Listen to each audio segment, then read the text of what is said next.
What's going on, everybody? Bleav in Panthers here on the Bleav Podcast Networks. Desmond Johnson, Jonathan Stewart in the house. Skylar Callahan still on paternity leave. He will be back next week, and hopefully we'll be celebrating a victory. Panthers taking on the two-time defending Super Bowl champion Kansas City Chiefs and quarterback Pat Mahomes. They'll be coming into the Queen City this Sunday. We'll get you ready for that. It's open mailbag, so if you got anything you want to discuss with us, hit us up here. If you're watching us on X or Instagram or Facebook Watch or YouTube, do us a favor. Share the link, send it out while we're out live. We like to interact with fans while we're on here live on the Bleav Podcast Network. Plus, we'll go around the league. Are the Detroit Lions the best team in football right now? And best fit for Deion Sanders, FSU or Dallas? We'll get into that and a whole lot more. Make sure you leave your questions here so we can answer them directly in real time. Let's go ahead and get it. It's Bleav in Panthers. Jonathan Stewart gets it, fights for more yardage. Stewart to the mouth of the goal line. Touchdown! Wow, that's just pure Stewart right there. That's a big-time run by Jonathan Stewart.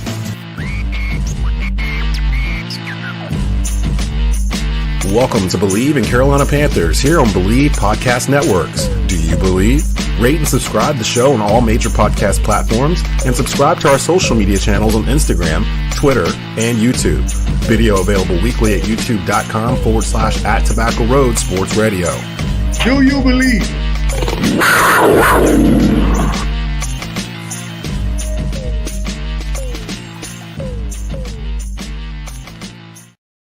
And welcome into a brand new edition of Bleav in Panthers here on the Bleav Podcast Networks, brought to you by our friends at Bet Online. Desmond Johnson, Jonathan Stewart in the house with you for this beautiful Tuesday morning. I did see it's going to get super cold at the end of this week, right when I'm going to be outside doing a high school football game. So make sure you dress up this upcoming Friday. We got a lot to get into. We're going to jump right into it. Before we do, though, a word from our sponsors over at Bet Online. Bet Online is the world's most trusted betting platform and your number one source for online betting. From the earliest odds to in-game live betting, Bet Online provides you with all the action and the ability to watch the games as they happen. With the largest selection of odds on everything from football, NBA, and college basketball, NHL to UFC and MMA, head to Bet Online today to get on the action with America's most trusted site for online wagering. Bet Online, the game starts here. And actually, I didn't mention this in our warm-up before we came in, Stu, but we talked about it at the end of our show last week. Thoughts on the Tyson-Paul fight Friday night? I rushed home from calling a high school football game and got home early and realized the whole world was upset with Netflix because it was buffering and couldn't get in. And I finally figured out a trick to be able to watch. I just kept hitting refresh on my on my laptop and it finally cleared out. But thoughts on what you saw? What you think? I mean, what you want me to say? I mean, them boys smart because they tell just you what, the women that fought before that was an actual boxing match. Yes, and yeah, that was the main event. Like, I was stunned. That was amazing to watch. You know, some might say one person got screwed in that fight, but I'm just leave it there. Yeah, I'm not gonna sit here and act like I know anything about boxing. Besides, if someone hits me in the face, I'm gonna throw a swing back. But I'll tell you this, Mike Tyson. It's interesting actually to think that the power of marketing had everyone thinking this old man might go in there and knock this young man out. Yeah, we were rooting for it. We were there. And it's the power of marketing, because if you actually, now that it's all over, we sit with our thoughts and we say to ourselves, Mike Tyson's 56, 58, however old he is, 58.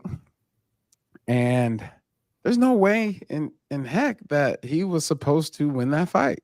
The first minute of round one, I was sitting watching because I had the Carolina basketball game on my TV in the living room, and I had this on the laptop beside me. And I remember watching it like this. Like, it felt like I was watching a bear and like trying to grab a viper.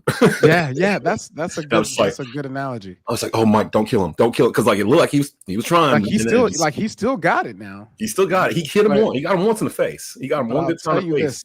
His legs. There's nothing that you can do as far as winning a boxing match without legs. Yeah. The way his was his right leg. Yeah, he had a brace on. On his right leg.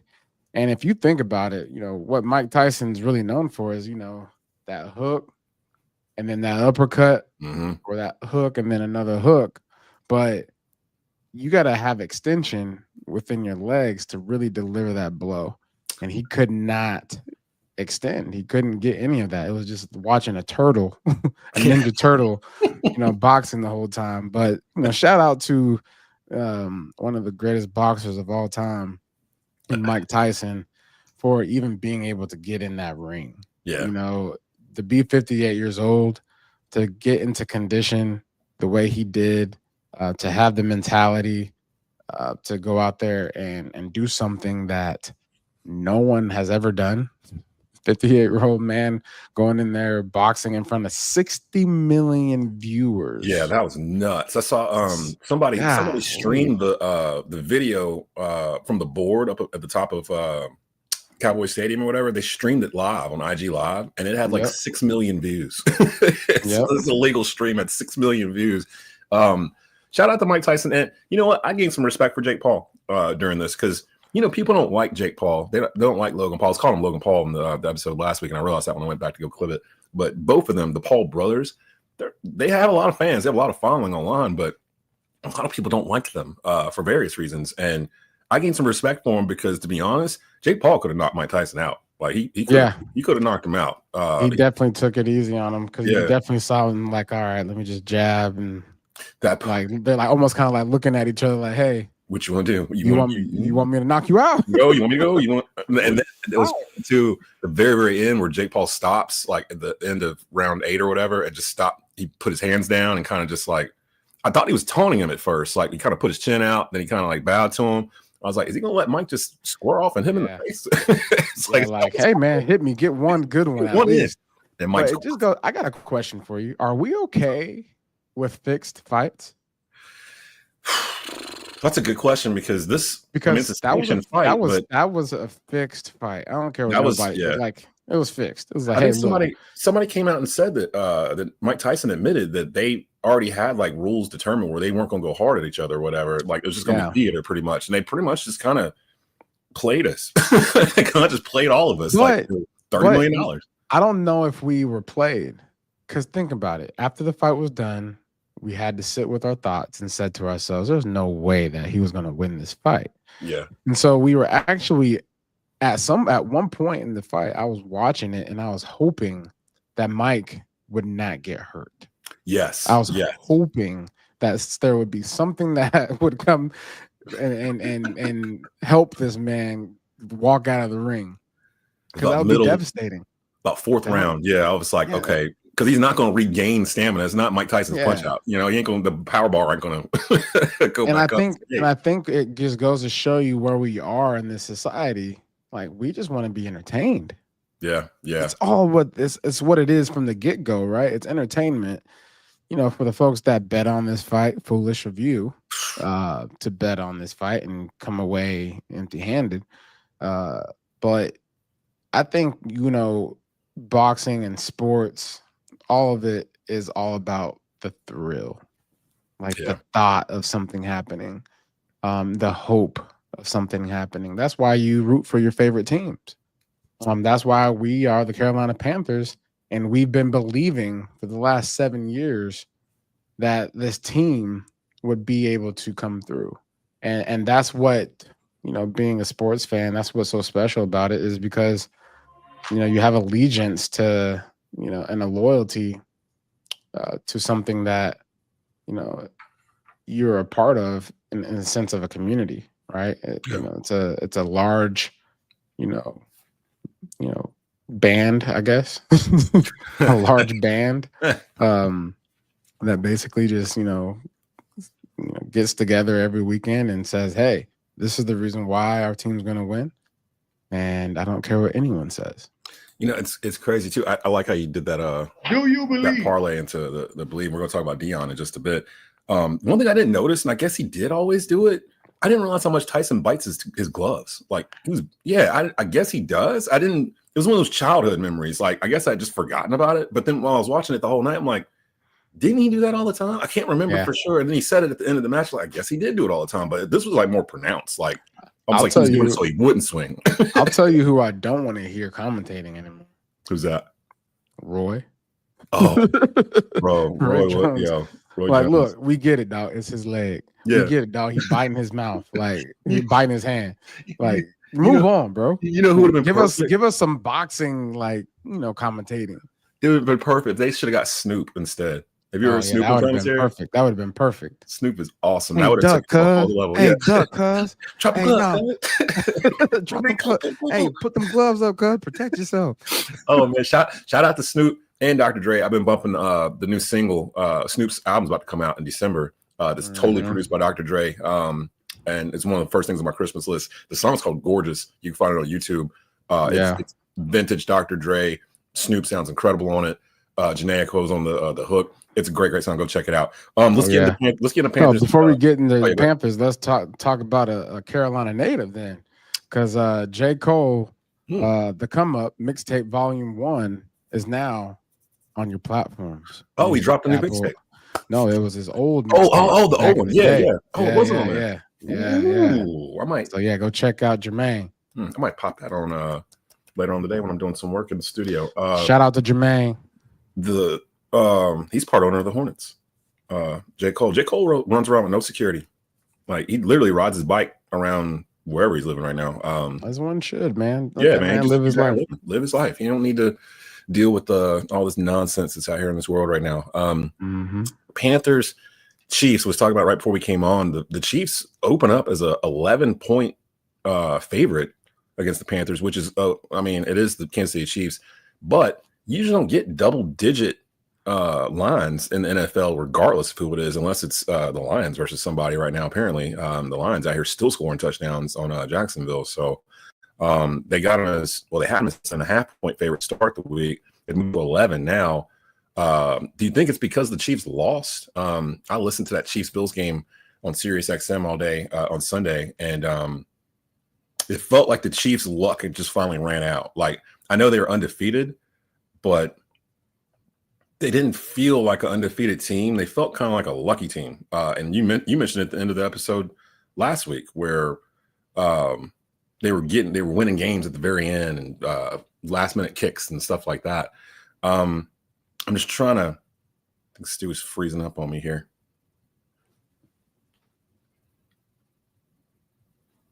Well, hold on, guys. Stand by. I think Stu's having some issues. He'll logged on. He'll be back in just a second. While he's doing that, I will pull the stats here for the Chiefs versus Panthers. Again, this is a Sunday game, 1:00 p.m. I Bleav it's on CBS. Most of these games have been on CBS this season for the Panthers. And again, so I'm waiting for Stu to get back on. He's having some technical difficulties. Let me hit the mailbag real quick. Willie Smith says, if the Chiefs were undefeated coming into the bank, we had a good chance of catching them slipping. It's a good question in terms of whether or not it matters if the Chiefs came in here undefeated or if they had already had a loss. That whole notion of they might be a little bit sharper because they had that loss. They've been flirting with losses all year, so I'm not really sure if that'll be much of a difference or not. Hold on just a second here, guys.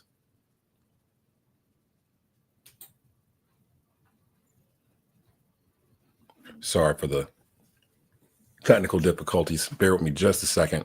Stu's trying to get back in. Doing it live.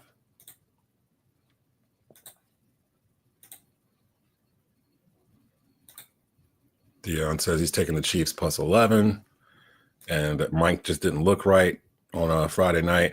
I mean, I don't know if he didn't look right. I think he just looked old. He's 58. So, I mean, I think we pictured Jake Paul versus 1989 Mike Tyson, and we got 2024 Mike Tyson. I don't think any of us really realized what that was going to look like until we actually saw it on the screen. But it was a spectacle. It was definitely a spectacle. Stu has that Netflix router. Bear with us, guys. Stu will be back in here in just a second here. Let me check on him, make sure he's good.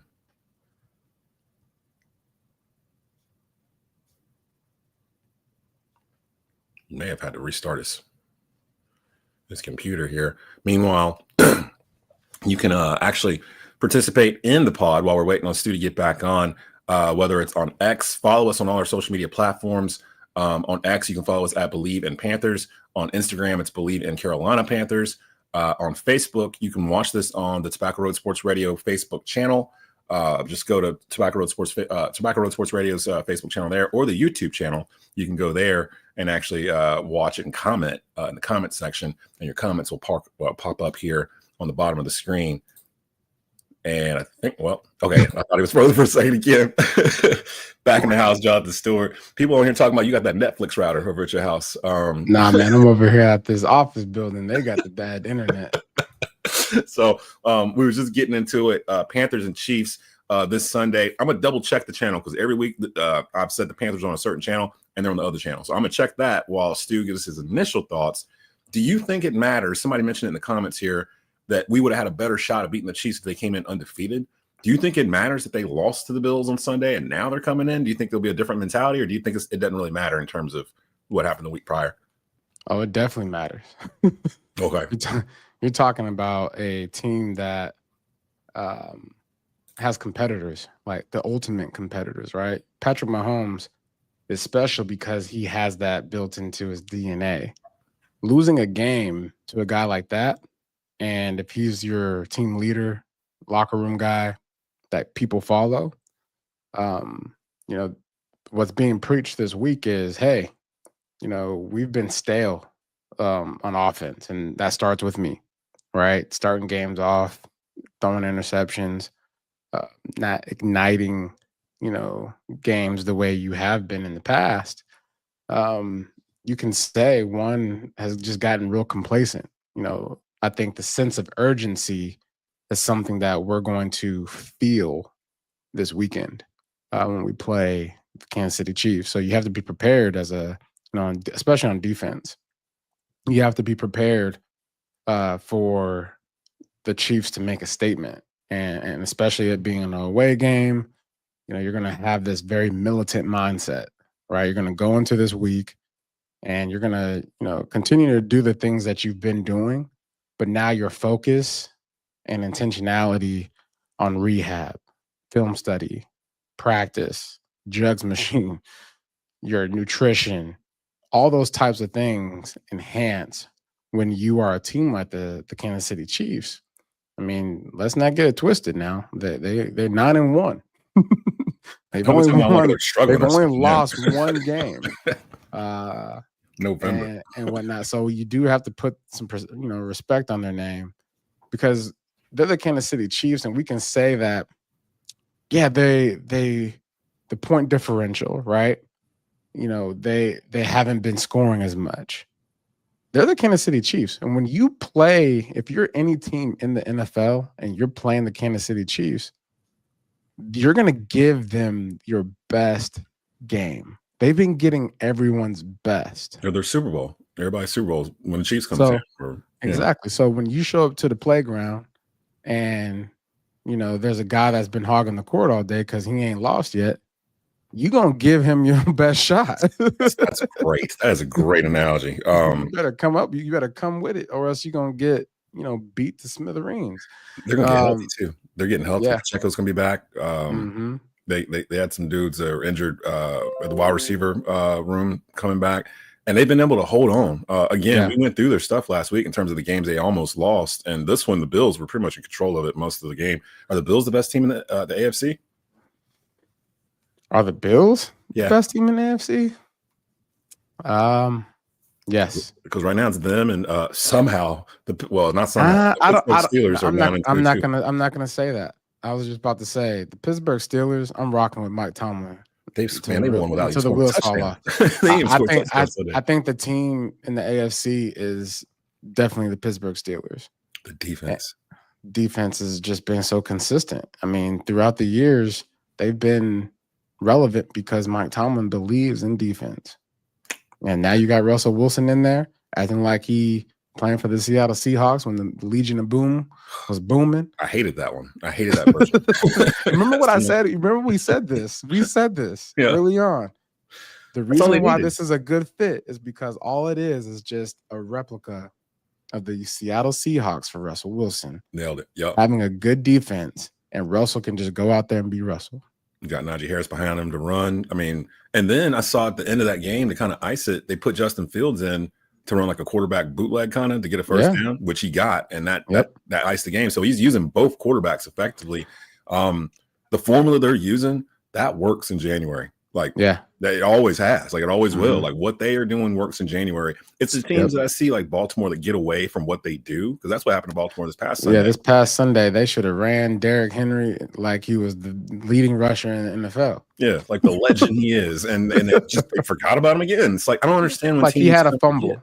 Like, Yeah. I'm giving him the ball even more because I know he's going to run angry. Yeah. And they just let's throw the ball. Let's throw the ball. We got Derrick Henry. Let's throw the ball a little bit. And No, this is what they should have done, right? I hate quarterback design runs with guys like Lamar Jackson. I love quarterback design runs with guys like Josh Allen, Cam Newton, because those guys are going to run over guys and be their own blocker sometimes, right? Lamar Jackson is not going to just take punishment, especially on a 2-point conversion. I would have spread those guys out and run a pass play and let Lamar Jackson decide if he wants to run it or not. Yeah, because the way they designed that play, they had him running to the left, and there was nobody there to throw to. Like, and you have a receiver. You have a receiver over there blocking. Yeah. So, like, come on. He should be running a route and getting an extra guy out of the play. And so when you overthink it so much, like if you're going to run a quarterback design run, do it with Derrick Henry. Like, put him at the QB position. Why not? I mean, like, right? Works all the time. Willie says our corners are no joke. I think we need our defense to be aggressive. They've been pretty aggressive the past 2 weeks in particular. That's been one of the reasons why we're on a 2-game win streak. Going back to the Chiefs, I think you hear the name Kansas City Chiefs and Patrick Mahomes and Andy Reid, and you're already like, oh man, what are we gonna do? But again, Kansas City they're in the middle of playing to try to do something no one's done before. That's three-peat, which means they've played more games in the NFL the past like 2.5 years than any other team. Like, they have just played more. They have more mileage going on than anybody else. And sometimes you can kind of see they lead in time of possession in the NFL. That's kind of been their thing this year. Almost, I don't want to say Pat Mahomes is dinking and dunking down the field. It's not exactly that, but he don't necessarily have like a qualified deep threat that he normally does. Worthy's a rookie, so you're still kind of incorporating him in. And he's lost some of his pieces. Kelsey's obviously a step or two slower than he was before. And I'm actually wondering if this might end up being his final season, the way that he's kind of playing. I hardly ever even see him in the box score this year. So not really sure what's going to happen with that. But their defense has been what's carrying them this year. And if we talk about keys of what the Panthers need to do to beat the Chiefs, it's kind of what we've been saying all year. Get up early, let the defense pin their ears so they can go chase Pat Mahomes. Do not let Kansas City build an early lead in Charlotte. Like, if you let them get a 10-point plus lead early in the first half, I don't think the Panthers have the gunpowder to really be able to catch back up. Even though they've done that the past 2 weeks, they've fallen behind and took the lead back, that kind of thing. That was against the Saints. Like, that's not Kansas City. So get the lead early, run the football. It actually leads me to the first part of what we were going to talk about, and that's Jonathan Brooks. Looks like he's going to be actually playing this week. His first appearance at Bank of America Stadium, his first appearance in the NFL. Second-round draft pick. If I'm not saying we traded up to go get him. Was one of the top running backs in the draft. He might have been the first running back taken in the draft. Man, I'm sitting there thinking about it. Your thoughts on people asking about two-back system and can it work in today's NFL? And I'm like, it always worked. My partner here worked on a two-back system the majority of his pro career in Carolina. And one of those years in particular, you guys set a record. You and D'Angelo, both you guys ran for 1,100 yards plus each, which has never been done before. The simple days, man. Just hit the. Bro, I remember it would be like 3rd and 12, and Coach Davidson would call a draw play with an option for a smoke, right? Yeah. And D'Angelo would pop that run. It was just like the confidence to call a draw play on 3rd and 12. That says it all, right? You knew that he was going to get the first down. That used to be a topic conversation amongst Panther fans because when we didn't have y'all, they were still running draws on 3rd and 12. Like, what are they doing? Like, I think was it John Fox? Somebody, they would always run like a draw or something on 3rd and 12. Like, what are they doing? And now that you said that, I'm like, well, that's because it used to work. When they had them both back there, they would take off for 25 yards or whatever.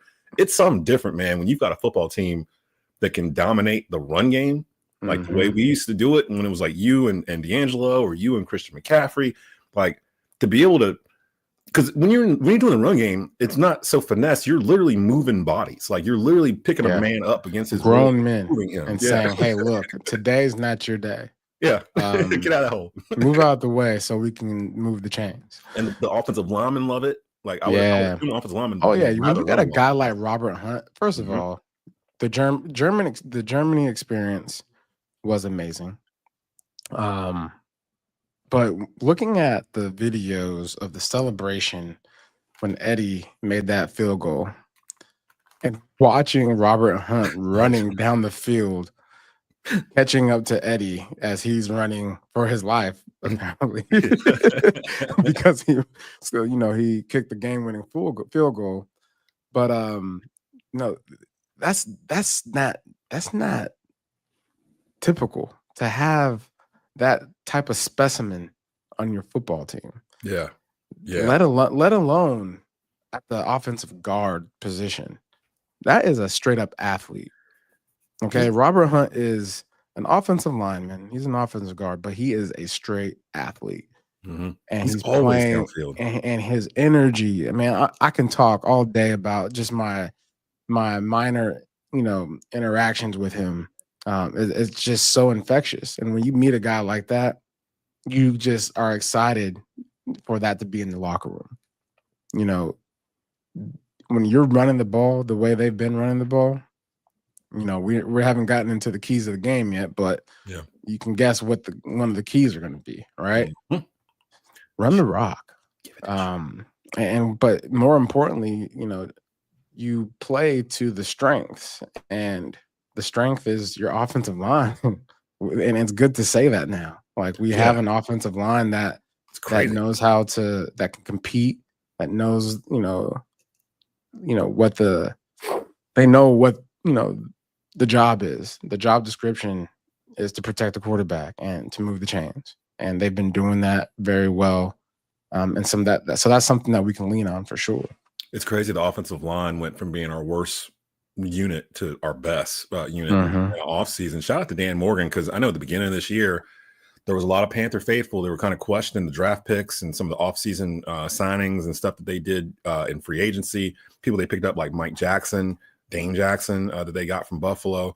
But now that we're about halfway through the season, I think Dan Morgan deserves an A for what he's done so far. He's starting to build a foundation. You can kind of see it. The skill position players they drafted, the pickups they got, they kind of plugged the gaps while a lot of the defense was injured. Now they're here and it's providing depth as these starters are starting to come back.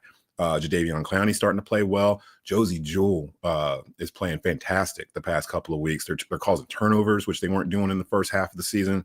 Ijiro's defense is finally starting to pop like it did the past year or two, where they looked lost before. And really, I think it just came down to, simply put, they didn't have the bodies. They didn't have the guys out there. And it just showed. And now once he got his guys back, they can start running the schemes that he normally runs. And don't forget, these are his guys. They brought in here because they played under his system before at some place, a lot of them. And now you're starting to see it, especially Josie Jewell.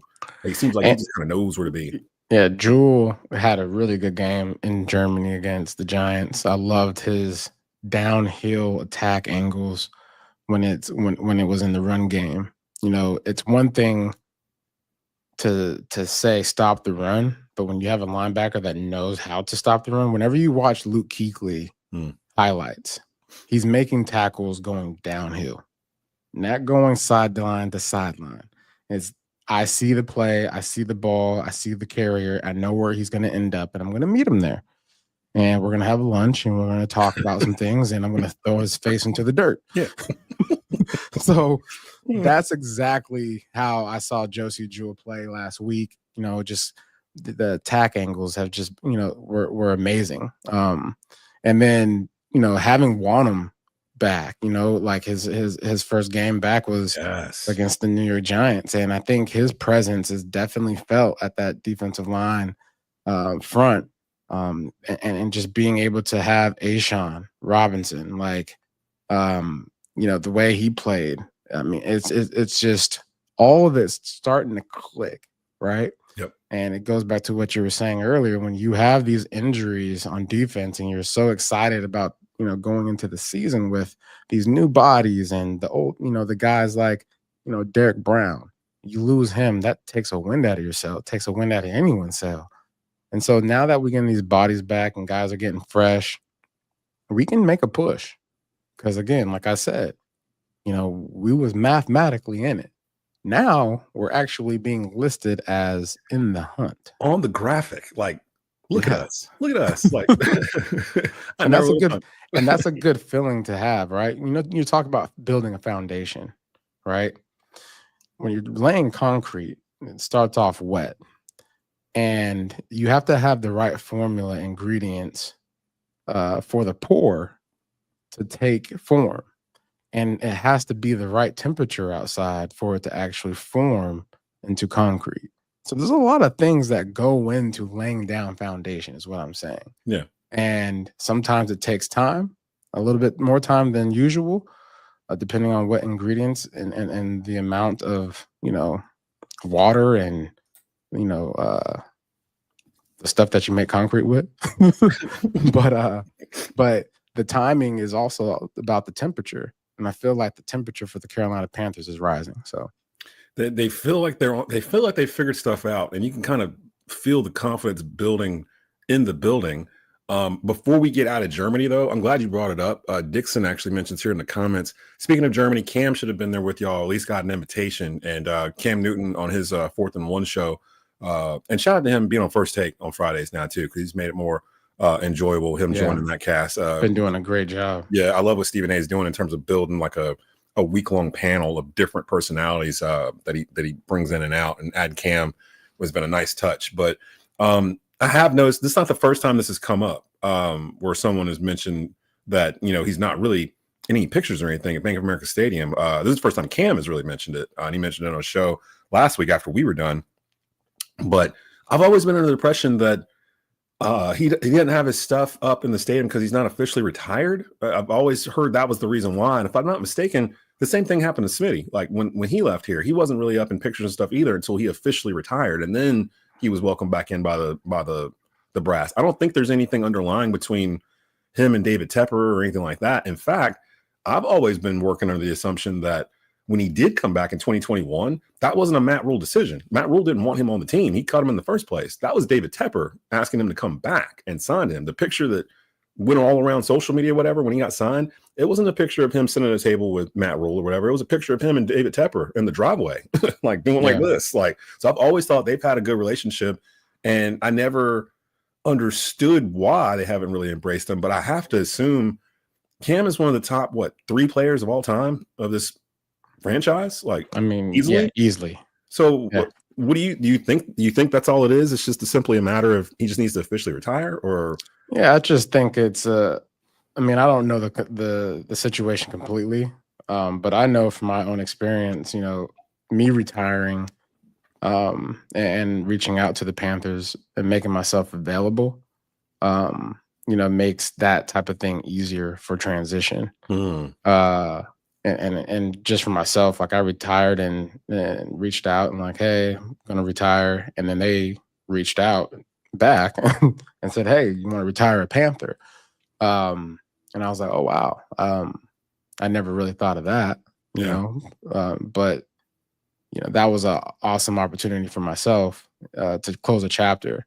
And some guys, need that, closure, and then some guys don't need that. And I think I heard Cam, say, why do I need to announce my retirement for? Like, I don't, and that's, something that, I think he's processing and whatnot. So, but as far as, I don't think there's any animosity. I couldn't really tell you that for sure. I don't really feel that. Yeah. I feel like, the Carolina Panthers organization does a lot of good things for retired guys like myself, Julius Peppers, with the Hall of Fame this year. They've done an incredible job of just, making that, the forefront, especially with the 30th, anniversary and whatnot. And I think, it all comes down to, if you are available and you're willing to, to be a part of, stuff, then it's always going to be there. especially for guys like Cam. And I think, for him, it does sting, right? Like, I think for him, he's a special player. He's a special personality. And I think it's a tough situation. It's a tough spot for him. Because it does feel, I know where he's coming from, as far as the process of being out of the game, right? How do I process that? I don't want to let this go. Yeah. I don't want, but everyone knows, and he pointed that out, like, am I going to play anymore? No, probably not. And so I think it's, a special situation. I think you just gotta, only time can really tell that, you know what I'm saying? Only time can really, make that right for him, and how, the Panthers can assist that. It's funny too. Well, not funny, but the way you phrase that makes a lot of sense in terms of where he's coming from. Because it almost sounds like he's waiting for the Panthers to approach him first, as opposed to him going to the Panthers and saying, hey, I'm available to do stuff. Because every time I hear these things, like he didn't go to McCaffrey's wedding or something, and they were like, well, we tried to reach him and we couldn't, that kind of thing. It always seems like they're trying to reach him and they can't, or he doesn't reach out first because he feels like he shouldn't have to because of what he means to the franchise and everything. And I still say this to this day, the loudest that stadium has been in 8 years or whatever is when he came back in 2021 and they announced him at the beginning of that game. Special game. I had friends that were at that game. They said they were I forgot who they were playing. They were the opposing teams fans. And they were like, we have never been in a stadium that loud before. Like the stadium was shaking. Like when he came out and did the whole thing and the fireworks went off or whatever. I'm getting shivers just kind of thinking about it. Like it hadn't been that loud since 2015 probably in that stadium. And he is right on some regards in terms of maybe the Panthers should. But again, he's not officially retired. And when he said that I'm not going to officially retire part, I'm like, well, that's kind of part of the problem right there. Like if you're not going to officially retire, it kind of puts the Panthers in a bind, like because that's what they've done for every other player. Like they can't change it just for one player. If you're not going to play, and I understand you're grappling with that, and he more than likely will not play again. Yeah. Go ahead. Hopefully, there's he's a special player. He's a special personality. And he has a lot going on. That's true too. There's a lot going on. He's a hard man to catch. Yeah. So I can only imagine, right? Like, hey, let's make something happen, right? Yeah. And I know that the Carolina Panthers have been more than accommodating for a lot of things that he's been a part of, charitable and whatnot, and has showed up, huge for him, post playing. So I think the relationship there is not in any danger or anything like that. But I just think, he was pouring his heart out on his space and being vulnerable about, the fact that, it is cool seeing the Carolina Panthers and other teams. I see the Denver Broncos, they brought out, their defensive secondary for this past game and acknowledging them and whatnot. And you're starting to see that more with organizations giving flowers to the past and allowing,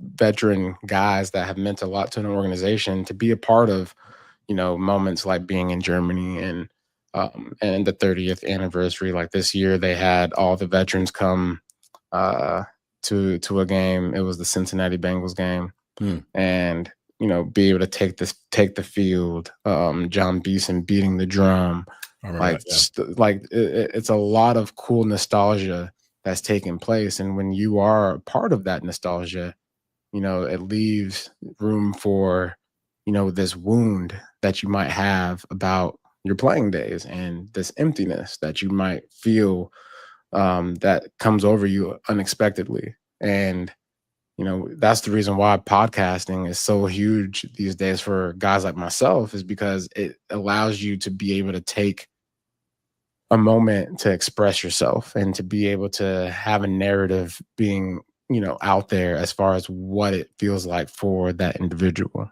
And so, but hopefully all this, just, raises an awareness of, how people feel, and, just make some, some, assessments and make it right.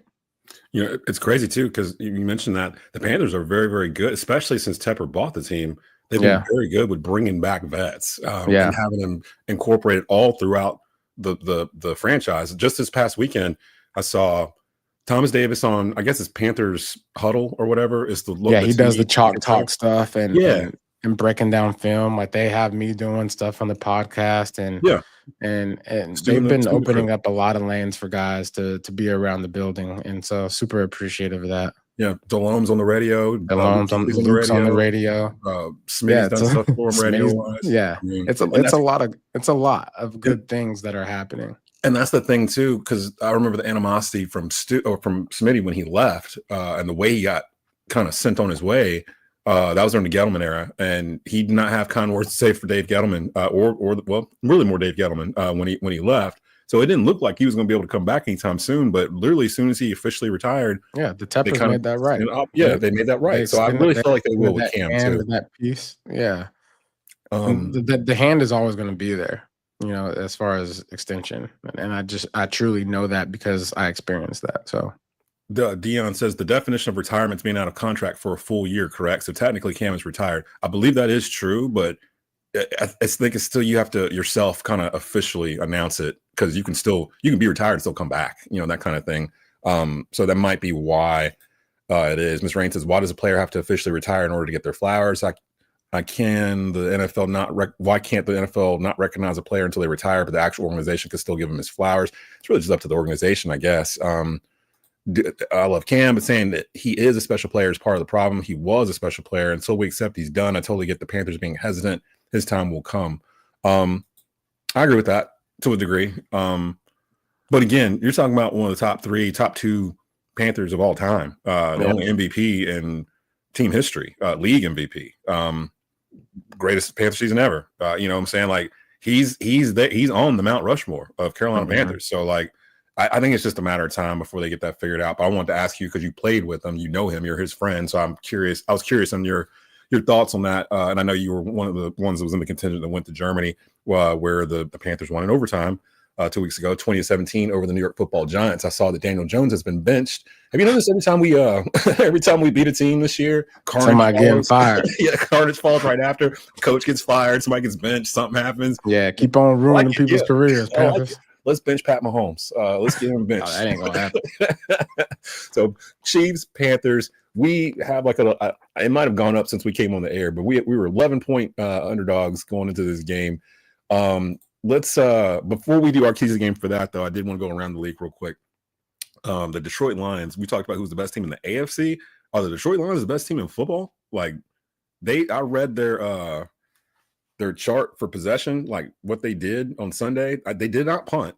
They scored like 7 straight touchdowns and a field goal, and then I think a kneel down to end the game.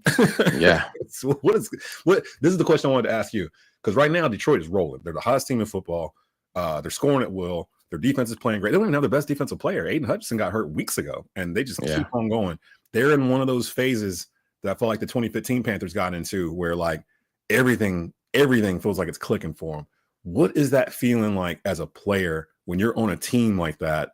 That's just like, are you going into every game like we're expecting to win this game, or we're gonna win this game? Like, what is the expectations as those wins stack and you start building that confidence? What's the vibe like in the room and the players that are playing with you? Because Detroit's kind of catching that same. I'm catching that same kind of vibe that I was seeing with the 2015 Panthers in terms of what they're doing. Your thoughts on that, because you've been on a team like that. Yeah. A team like that is built around accountability. And when you see them scoring 7 times or whatever it was you just said, was it 6 touchdowns and a field goal? 7 touchdowns. 7 touchdowns. They scored 56, no, 52 to 6 or whatever they ended up winning. College football school. Yeah. But that doesn't happen in the NFL. Like, I want people to understand that does not. I don't care how bad the team is. That usually you don't lose. People are getting paid to make sure that they are putting on a good display of football. Nobody should get paid in Jacksonville this week. Like all. Yeah, they need to get their checks hold, huh? Nah, they need them checks, man. Yeah, they need the checks. Get the check. But accountability. But for speaking from my own experience, it was all about competing amongst each other. Like watching the defense and, Luke Kuechly and Thomas Davis, like I trusted their work and their preparation because I knew they were competing amongst each other. Like it was interesting. Like, I'm gonna have more tackles than you this game, Luke. No, you not. And like stuff like that. But still doing their job, right? Not selfishly just playing out of gaps so that way they can go get a tackle. You know what I'm saying? But when you're playing, with accountability, you're really playing for each other. And you're holding yourself to a standard that is open for, being critiqued, open for being, held to a certain standard. And every week it's a fresh start. And I remember that year, we were 3-0, and then it was like 4-0, and then, Adele was singing that song, "Hello, Yeah, it's me you're looking for." And so I remember like we started playing Uno, right? And like passing time in the locker room. And we would be like, Uno, yellow, and like just, having fun or whatever, right? And then then it like transferred to like 7-0, 8-0, 9-0, 11-0. Like, and this whole thing of like expecting to win. And you can expect winning results when you're putting in winning effort and winning preparation. And when you're preparing the way we prepared and took care of ourselves the way we took care of ourselves, I mean, get banged up, you get bruised, get injuries, you put in the same effort in every category and you hold everybody to the same standard. Oh, you're hurt? Well, go see my guy. Oh, you got a hamstring? I got a guy for you. Oh, you don't know this play?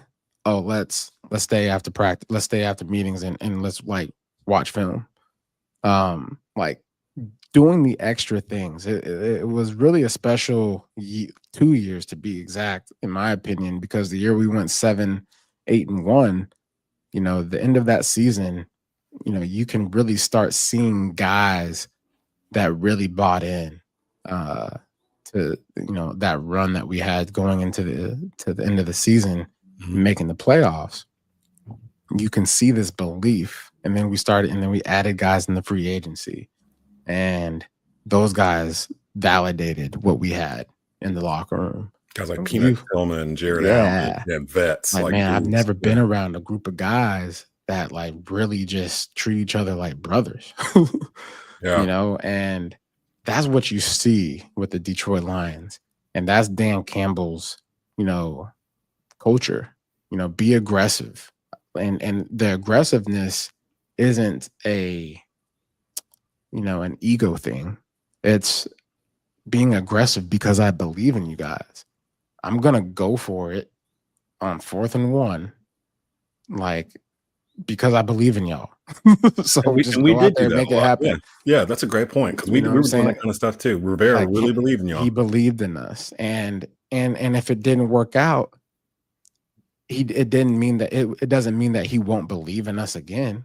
It just means that next time, let's make it happen, because he's gonna call it, and we got to be ready. Yeah, be ready. So you stay ready, so you don't have to get ready. Right? It takes some time to kind of build that, but it don't take 10 years to build that. Like if you got the right culture and the right coach, it can flip in just 3 years. Yeah, and that's what Detroit's done. Like, I mean, they were just 0-17 a couple years ago, and now they're out here like taking it out on teams. Like, remember when we was 0-17? Yeah, like now and great and look at it. Dan Campbell's a great communicator. He's got a genuine personality, which allows him to connect with players and fans. Right, so everyone's enjoying them. Everyone's enjoying themselves. You know what I'm saying? Yeah. I'm pretty sure from top all the way down to the bottom to the person taking out the trash, that whole organization right now is having fun. And that's what it was, man. Every day was fun. The cooks that were cooking for us, we're slapping hands, and treating them with respect. And everyone's just having fun. Everyone that shows up at Bank of America Stadium, they're there to serve one goal and one goal only, which is to win football games. And I look at Jim Harbaugh, right? He engages with his players, right? The us versus the world mentality. That's what Dan Lanning of University of Oregon has brought to that culture. And look what he's done, right? You have a hyper-focused football mind, that basically, allows for, you have a coach that's able to connect with players on emotional, intelligent level. But then you have this switch where it's like, all right, it's football time. Hyper-focused football mind. It's all football. That's all we care about when we're on the field, right? But being able to also get assistant coaches that fall into, that same type of mindset is huge, right? Yeah. And so I just think there's a combination of a lot of things that we're experiencing for the Carolina Panthers that kind of fit that mold. And, being tough and being accountable. Toughness, I don't like when we say run the ball means toughness. Stopping the run means being tough, right? And if you can do those things, you're probably going to win more times than you lose. So yeah, you were talking, you mentioned fun and the 2015 Panthers. That's the year of the dab, end zone celebrations. You guys were the sideline pictures, were literally it'd be like it started off like 3 or 4 of you, and then towards the end it was like the whole damn team, taking a team photo on the side, stuff like that. I'm seeing Detroit kind of not necessarily doing those things, but what you just mentioned, the parallels of them just having fun. Like work is more enjoyable when it's fun. Like when you come to work and it's fun, it's not. Yeah, their touchdown celebrations are out of this world. Yeah, it's like after practice, they're practicing. All right, what are we gonna do this week when we score? Yeah. So like that kind of stuff. It juices. And when you're talking about, hey, what are we gonna do this week when we score? Think about that, bro. Yeah, it's exactly. A mentality. Yep. It's a mindset. We gonna be in the end zone. So what you gonna do? We need to be prepared. Be prepared for the celebration. Y'all need to practice this when you get home, so that way we don't look foolish on TV. The NFC is the crazy thing is Detroit's in the hardest division in football too, the NFC North, because Green Bay is I think 8-2, Minnesota I think is 7-3, and the Bears are like floating around 500 or something like that. So they're gonna get 3 teams in the playoffs probably if everything keeps going the way it is. But I was trying to think, who would I put up against Detroit right now in the NFC?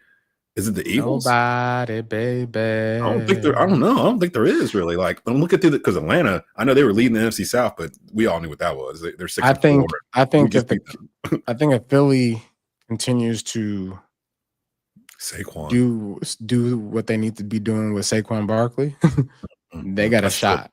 I still don't understand why the Giants let that boy go. I just don't understand it. Like, give him whatever. Inside job, man. Inside job. But you don't send him to the same team in your division, man. Like, don't play him twice a year. Inside job, man. It's an inside job. I didn't even send him to the NFC. I'm sending him to the AFC. Like, that's how they used to go back in the day. Like, somebody within the Giants organization made a football bet on the Philadelphia Eagles this year. Let's put them on Philly. I don't know. Washington's kind of floating around, but they ain't on Detroit's level. And then San Francisco fell back to earth. Remember my whole window conversation about teams having windows? This was about year 4 for San Francisco. So you're kind of seeing it happen with them. I feel like this is the point of the season where you'll actually start to see the playoff teams take formation. This game, this week in particular, you'll see teams up their game and start their push for the playoffs. You'll see either take that nice coast, trending upward, or you'll see guys that are just remaining stagnant, right? And I feel like 49ers right now are kind of like in that limbo of being stagnant. I see the Green Bay Packers, they won, but they a little bit stagnant too.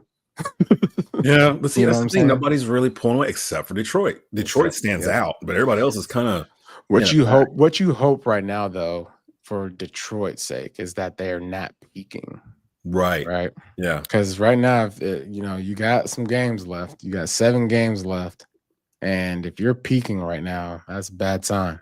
And we had some games that kind of prevented us from peaking in that stretch that I think actually helped. That Giants game, where Eli brought them back or whatever.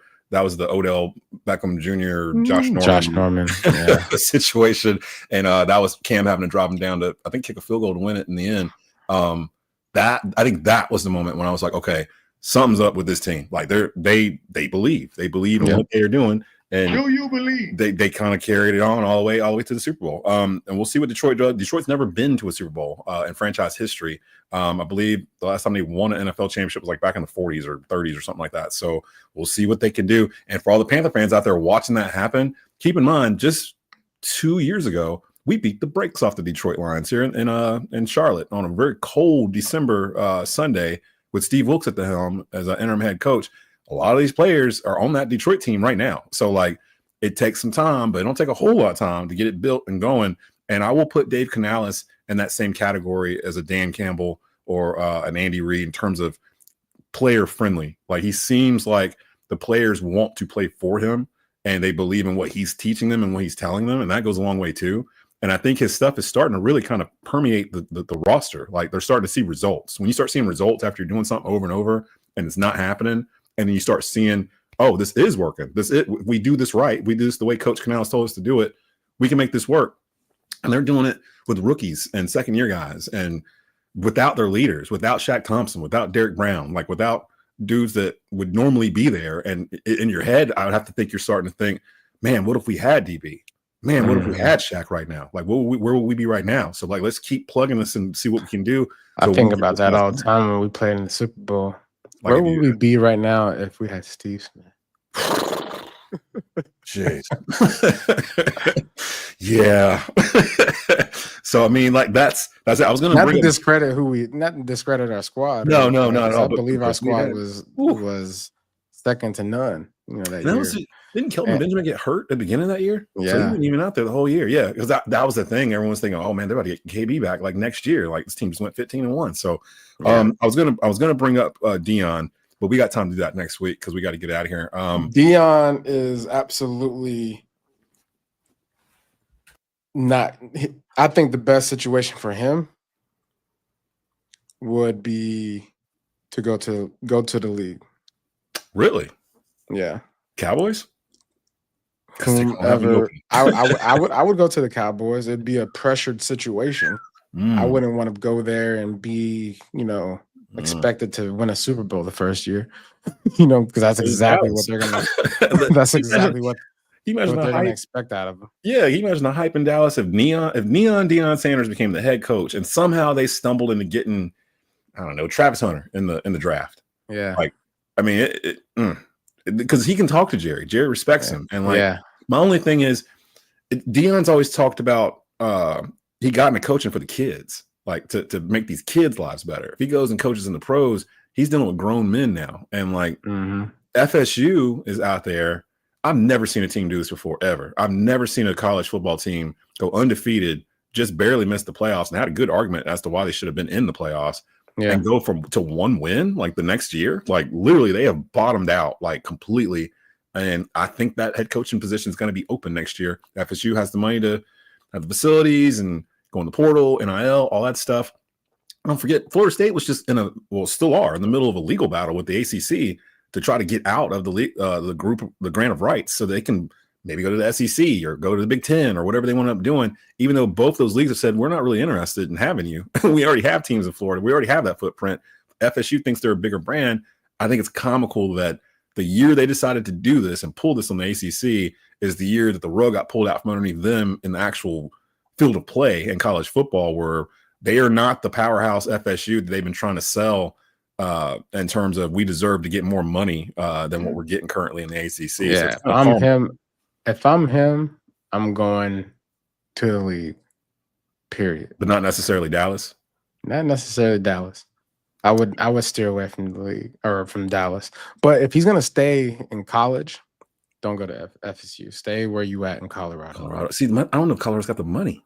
That's the thing. They're going to have to find it. They have to find it. I mean, they go deep into the playoffs, they're going to find some money. They need to keep him, because as soon as Shador's gone, I'm pretty sure Deion I said this before. Deion never stays anywhere longer than 4 or 5 years. Like if you look at his career, he never stayed anywhere a long time. Like, yeah, he's going on to the y'all next thing. need me.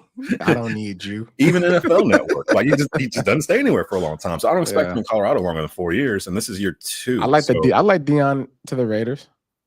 Ooh, I like Raiders. No, he never played for the Raiders, but that would be interesting. West Coast. I like Deion. They got they got some roster in Vegas. They got roster issues over there in Las Vegas. That's a work in progress. That'd be a guy that would be able to correct it. All right, now ask me the keys to the victory. Yeah, let's do that because we got to get up out of here. Chiefs, Panthers, 1:00. It is a CBS game. I went and checked on that. Okay, it's CBS. Is it CBS or Netflix? It's CBS. I hope it ain't Netflix. We'd be sitting here for days trying to watch this game if it's on Netflix. I'm curious for those Christmas Day games after we just watched that fight buffer all the way through. Don't mess it up, Netflix. I'll cancel my subscription so quick. Yeah, that had to be a test run. My kids don't need Netflix anyway.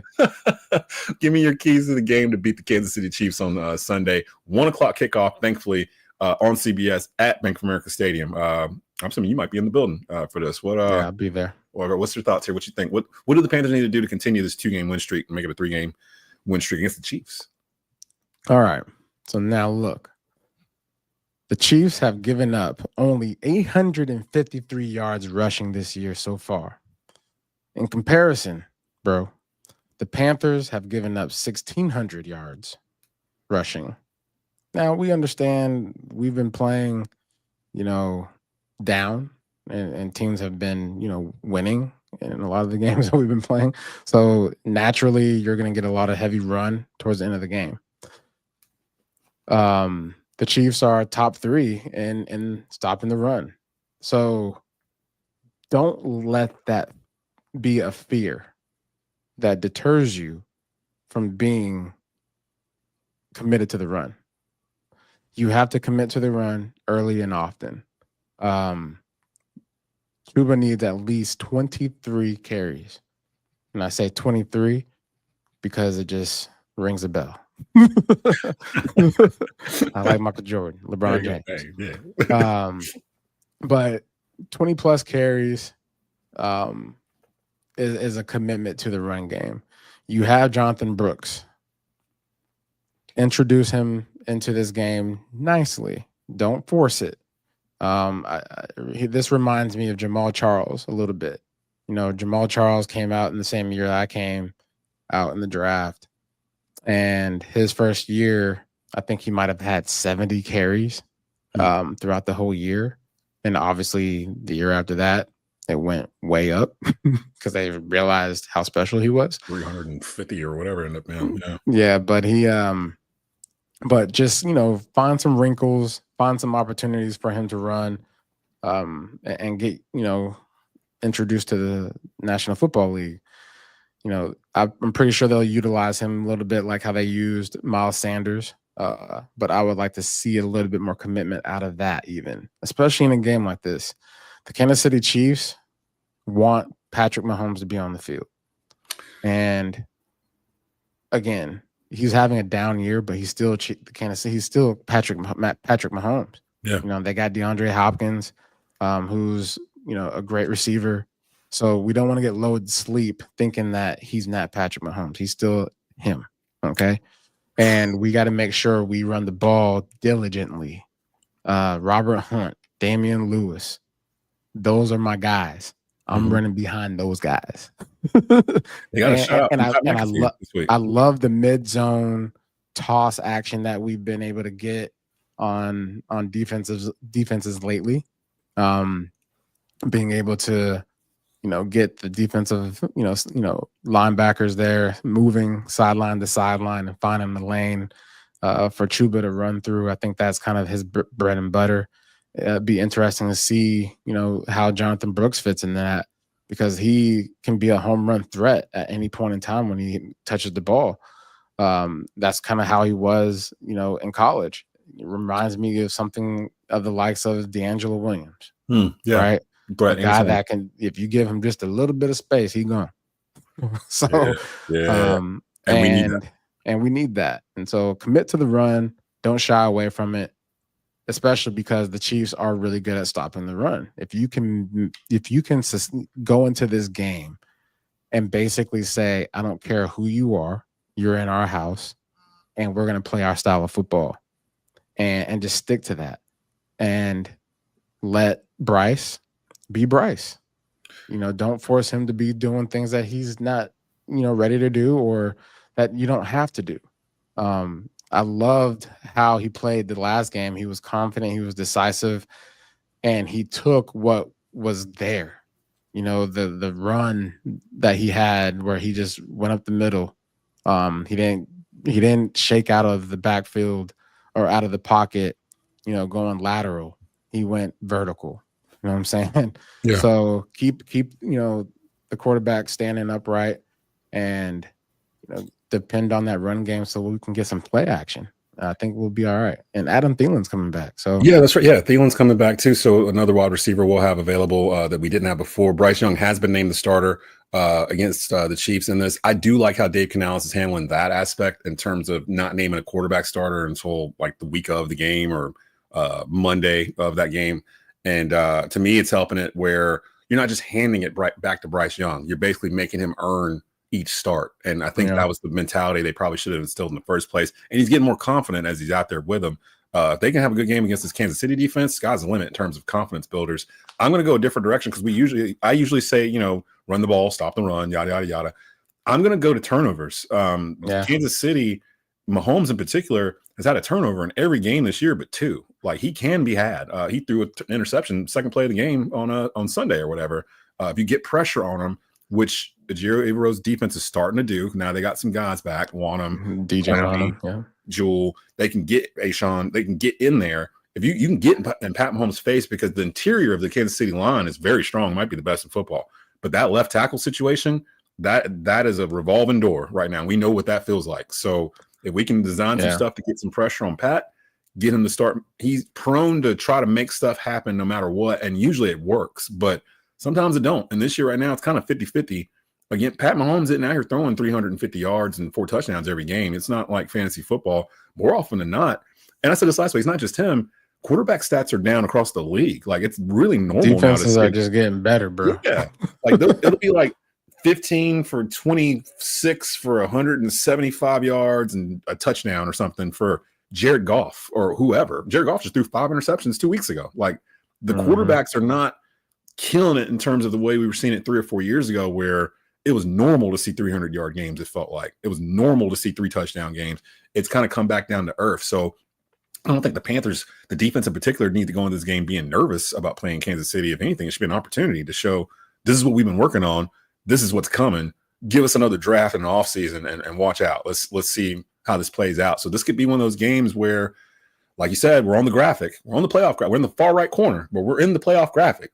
Can we move up to like the top right? Can we move up to still in the hunt, like, and be one game at a time? One game at a time, and just keep having fun. That's one of the things that I realized too in Germany, how much fun the team is having right now. That's great. That's great to hear. Just seeing them, celebrate these wins, it's contagious, man. You'll turn into a different player. I turned into a different player when we started winning with Cam. Cam came on the scene, and just kind of how his enthusiasm, being in that huddle, being in that locker room. I grew as a player in the sense of, my enjoyment of the game. And that is one of the things that I think is so underrated as far as how, a player performs. It's a level of respect for the game and your enjoyment. And when you show up to work every day and you love what you do, and you're also winning because you love what you do, yeah, like, that's a recipe for a lot of wins. That's a good place to probably stop it right there. So Panthers Chiefs, 1:00 Sunday, CBS. I double checked it. It's a CBS game. Half our games have been on CBS this year. So it's a early day game. Panthers coming off the bye, 2-game win streak, in the playoff hunt. We're taking it 1 week at a time. Should be a good one, actually. that was the game we circled as the one we were kind of dreading in the preseason, but now I'm like, this back half don't look that bad in terms of what we thought it could be. Dallas is in there. We got to still go through the rest of the division again. So we'll just see. Let's just see what happens. Let's see what happens. And like to Stu's point, I like having fun as a fan. Like, I don't like having to sit here on a Sunday and feel like it's a chore to watch the Panthers. And the past couple of weeks, I've actually gotten back into just enjoying watching them play, and seeing how much they enjoy playing helps out a lot too. So keep pounding. Bleav in Panthers brought to you by Bet Online.